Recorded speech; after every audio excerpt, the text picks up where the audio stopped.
बसला गेला पाहिजे. दादा ते माधुरी हत्ती आणा परत वंताऱ्यामधून. लय भावना दुखवले. माधुरी हत्ती हत्ती आणा हत्ती. हत्ती हत्ती काय झालं? त्याला वंतारामध्ये घेऊन गेले. ते कोल्हापूरची हत्ती आहे. लोकांची लय भावना दुखवली त्या हत्तीमुळे. अरे माधुरी हत्तीचं आहे ना? माधुरी हत्तीच म्हणलो की. त्या माधुरी हत्तीच्या बद्दल सुप्रीम कोर्टाने निकाल दिला आहे.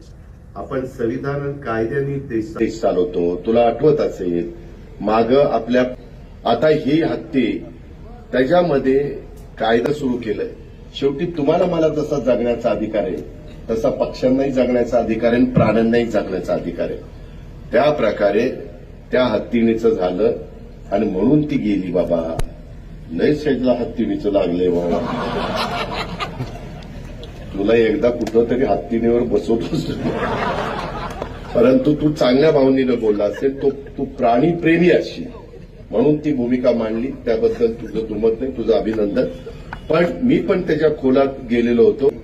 त्याकरता जसं बैलगाडा शर्यत जशी आपण सुरू केली तसा काही मार्ग काढता येतोय का ऍडव्होकेट जनरलला वगैरेंना बोलून आम्ही त्याच्यात प्रयत्न करू. पण